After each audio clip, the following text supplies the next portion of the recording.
Suspended between the flesh and soul, we find the gentle spark of life. These are the Frankenstein files.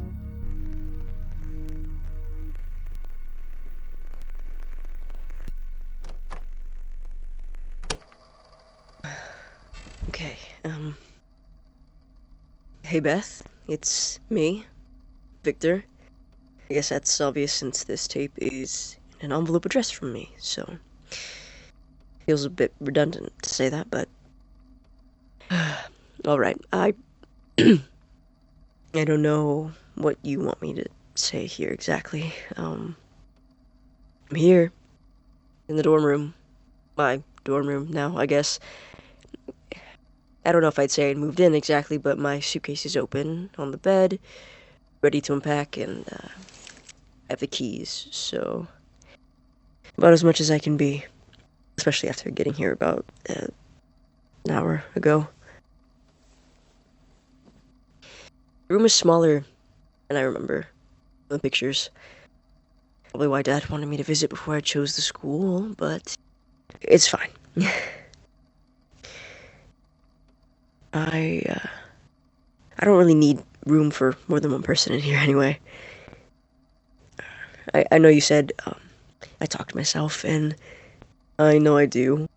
I'm just not used to talking by myself to someone else.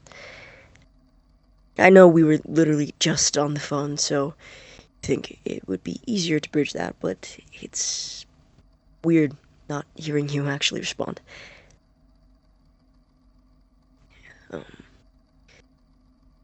The scholarship comes with perks, at least. I know I said the room is small, but, you know, it's my own room. All to myself.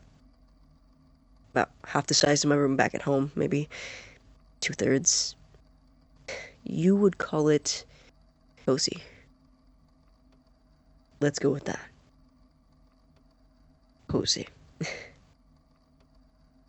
The bed and the desk are pushed up against each other. Tiny little window above the desk, so I can't completely shut out all the sunlight, which I'm sure you're glad to hear. There's not a whole lot of storage space or any space. And again, I feel like even it's a split suite that should be expected, and the RA told me there's a way to loft the bed up somehow if I wanted to really get more room. I haven't met my roommate yet. Just know I have one. I ran into a couple people on the same floor, but I can't really say I talked to anyone all that much. Which is fine. It's a busy time. Everyone's moving in. I'm sure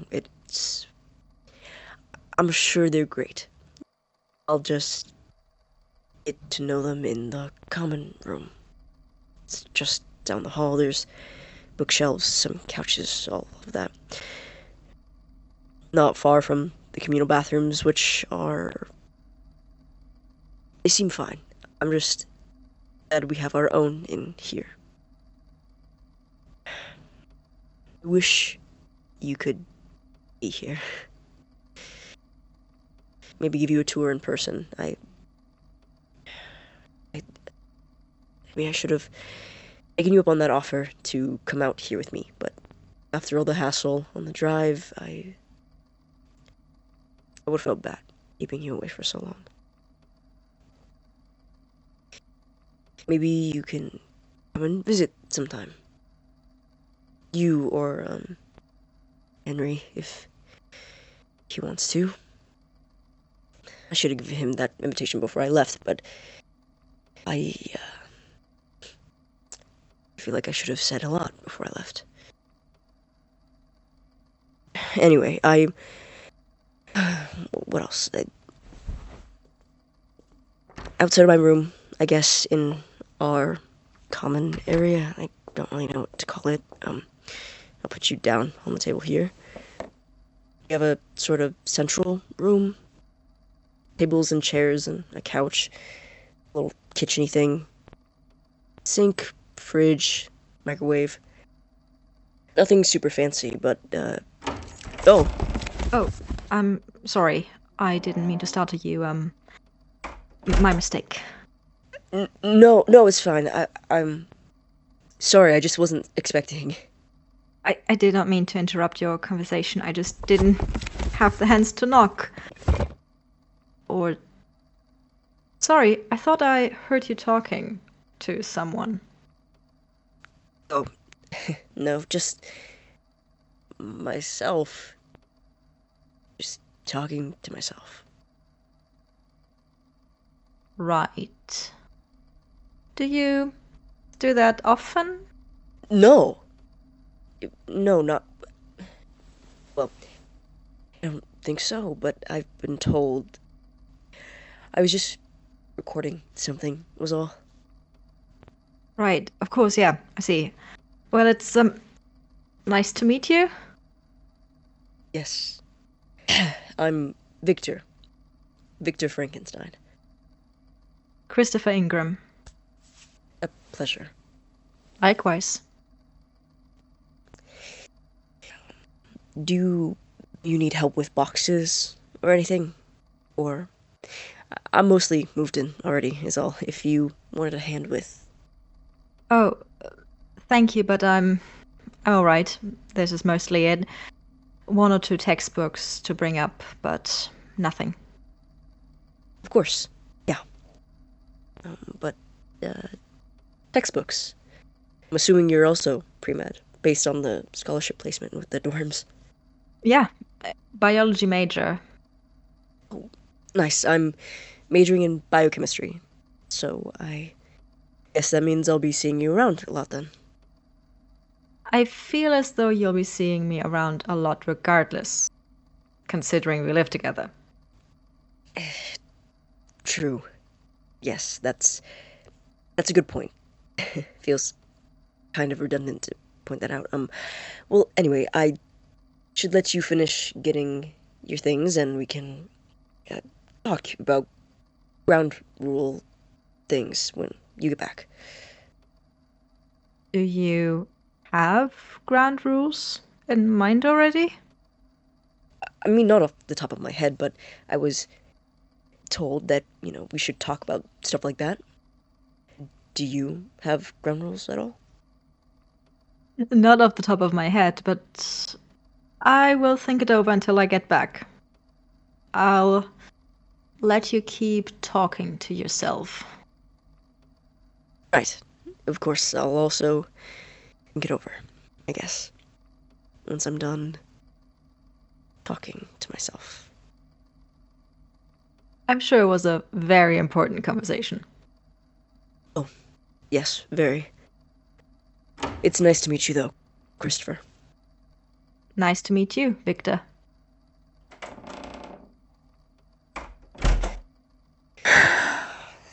This was... It's fine. This was dumb. Anyway, I can start this over again. Biochemistry. All right. That explains the chemistry textbooks, I guess, and the anatomy books. I mean, it's possible Percy was somehow in the same field. I don't really know what he did exactly. I feel like I would have been told if he was a doctor, though. It would have come up. Maggie would have said something, or anyone would have referred to him as doctor, not mister. Maybe it was just a hobby? Or a passion? That could be what these are. A ton are labeled as lecture alongside the date. Okay, yeah, the next one. Lecture, September 3rd, 1969. Part 1. There are 4 parts to this lecture. 2 tapes, both sides. Seems to be the case for most of the lecture recordings in the box. He could have found these somewhere as a series of lectures, but he also could have just found something way better quality and way more up to date than 1969 by looking online. Besides, that doesn't explain keeping them safe, or the tapes themselves being what they are. Definitely doesn't explain the poetry book, which I'm still working my way through, by the way. It's really good. Maybe once I'm out of here, I'll track down the second volume. See what Clara Godwin might have put out herself. Her foreword was interesting, at least. It's weird trying to read symbolism into Beth's words, or find what the symbolism might mean when I don't know what the context is. I mean, the connection of religious imagery paired with this gorgeous, tender yearning throughout all of these poems. I wonder who Justine was. If anyone, of course. They could be divorced entirely from Beth's life, but I don't know. Speaking of wondering, who is Christopher Ingram? Victor's roommate, obviously, but I don't know. This is the first person I've heard that Victor hadn't mentioned before in that first tape. Pre-med. Or probably a doctor by now. Hell, could even be retired. He'd be, what, 70-something by now? All of them would be. Feels weird to picture them like that after hearing them like this. Next tape. Even on my winter break, I can't escape lectures, apparently.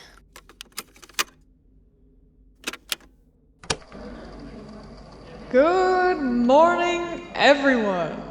My name is Professor Waldman. I'll be leading our class on natural chemistry this coming year. It's wonderful to meet you all. Great to see so many people joining us for the class year. I'm looking forward to getting to know you all over the next few months.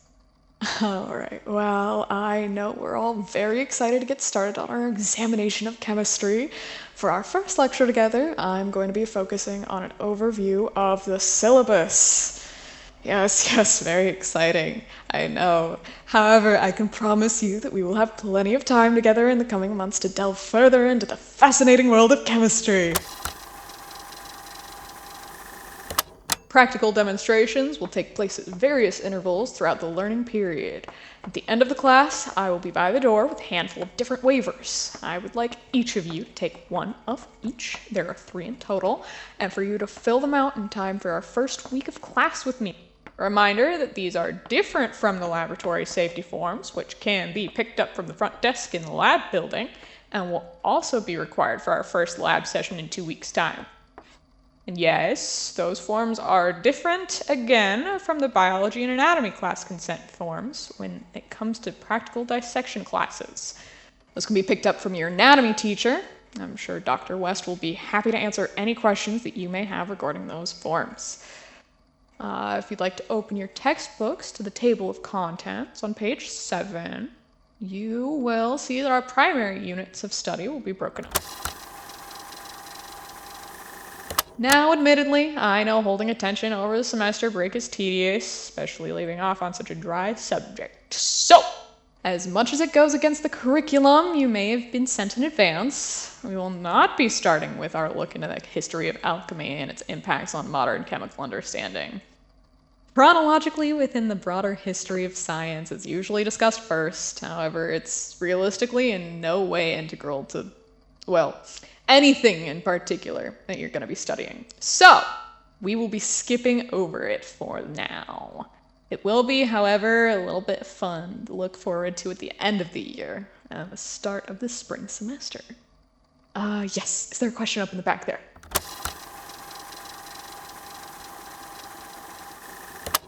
And I think with everything being covered there, we can wrap up a little bit early on today's class. All right, wonderful questions across the board. It's been fantastic to hear so many excited voices about chemistry. Thank you all for your attention today. It's a good sign moving forwards. Likewise, I hope attendance remains this positive. there's anything from today that you want clarification on, my office will be open until 3 p.m. Or I believe there are a handful of your peers with recordings of today's lecture. I'm sure you can sort things out amongst yourselves in that regard. As I said, I'll be at the door with forms in just a moment. Please do not leave without taking them. I think that that's just about everything, though. I'll see you all later in the week.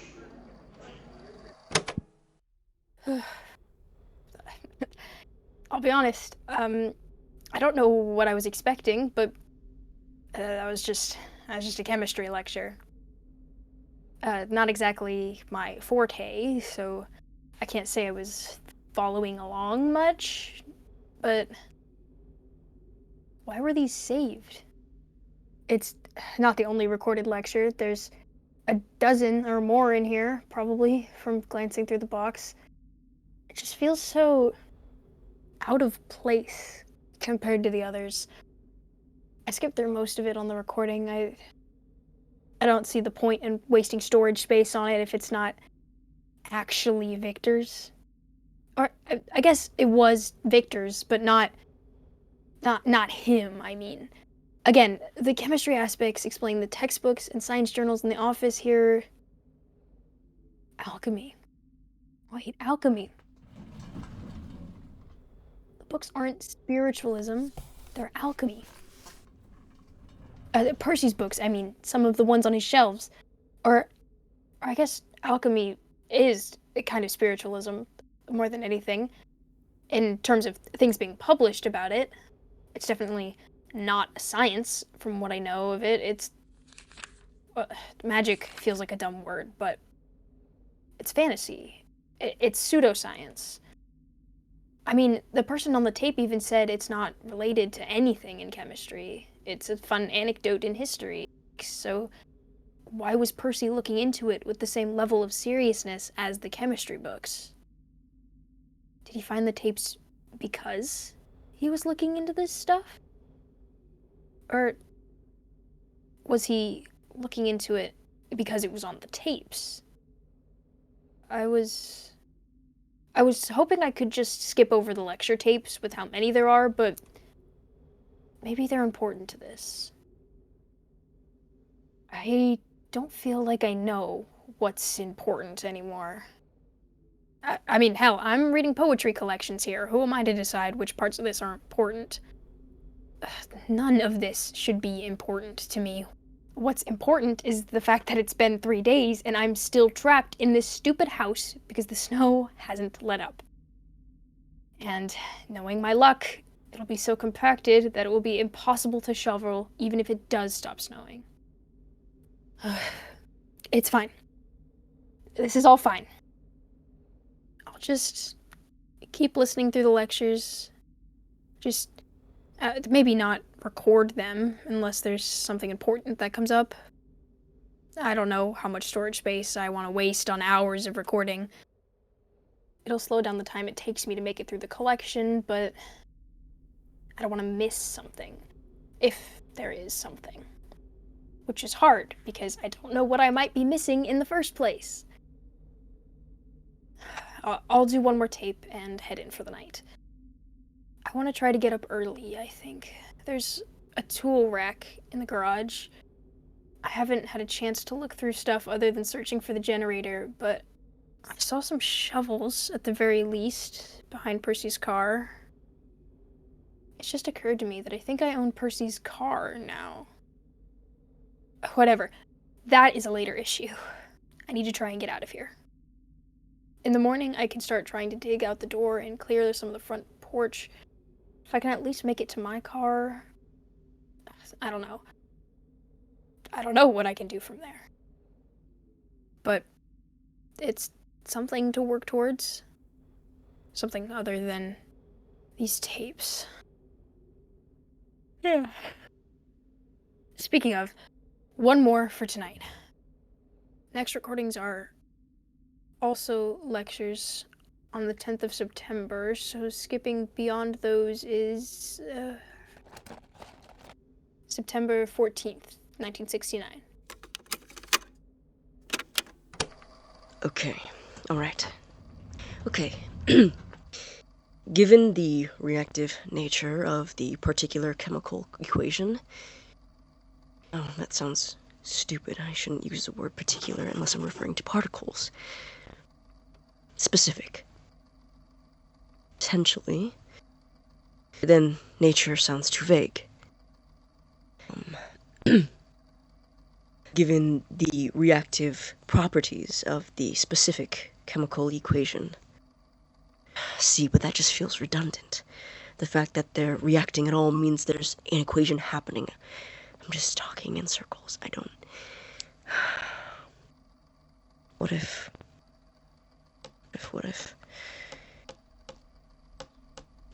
The stoichiometry observed in the given example reaction, that's better, presents a concise foundation for the molecular properties of the elements concerned, which can therefore be figured out, found, extrapolated, which can therefore be extrapolated to be... Oh, shit.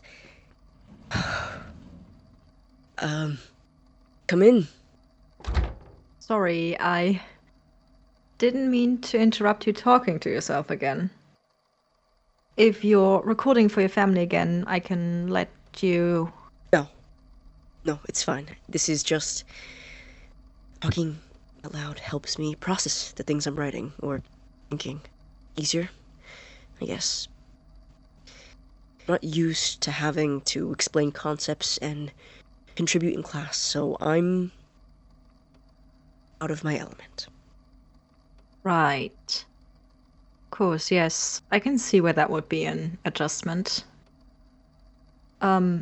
Anyway, there was... I was just coming from downstairs, and the administrator at the front desk said to tell you to check your mail more often. There's a package, and, well, I have it here, because I thought I'd bring it up to you.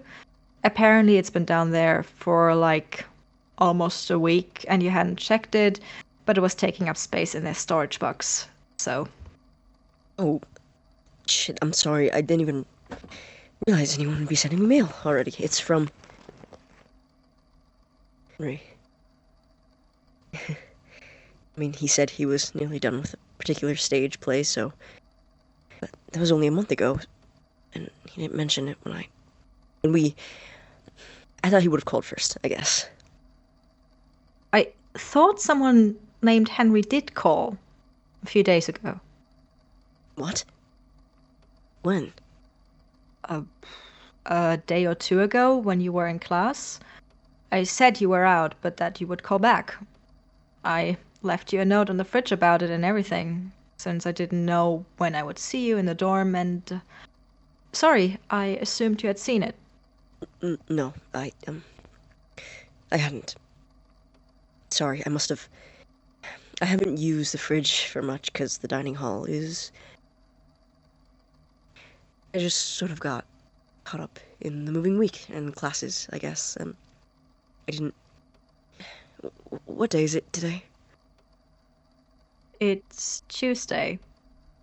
Comes before Wednesday, but usually after Mondays. Sorry? Nothing. I was just... It was a joke. I was joking. It's Tuesday. Right. Yeah. Yeah, of course. Sorry, I'm absorbed, I guess, in my own little world. Thank you, Christopher, for bringing this up. I'll make sure to check the mail more often and the fridge. Thanks for taking that call. Of course. Don't worry about it. But, maybe we should invest in an answering machine if you're not going to pick up the phone very often. Yeah, that's a good idea. I hadn't really considered it before. Well, I'm happy to split the cost of it, if it's going to be for the dorm. Anyway, that was all. Just the package and the fridge note. I think, I've got some classwork to look over, so let you get back to your own little world. Yeah. We'll get back to classwork, I guess. I'll see you in a bit. Mm-hmm.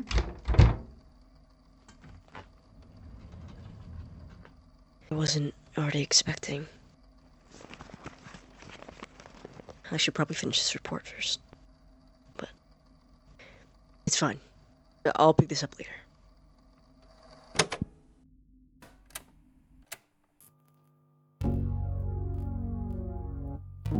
This episode of The Frankenstein Files was written, directed, and edited by Connor Wasn't Here. It starred the vocal talents of J. Amphibian as Beau Walton, the Beetle Bard as Victor Frankenstein, Hoarding Puffin as Christopher Ingram, and Meta Ounce as Professor Waldman. The theme song was composed and performed by the Uninformed Xennial. If you enjoyed this episode, remember to like and comment, along with rating or reviewing the show, and following or subscribing on your preferred platform to hear future installments. Word of mouth is also the best way to help us grow, so be sure to let people know about us if you think they'd enjoy the podcast. Your support is the spark that keeps the show alive. Thank you for listening.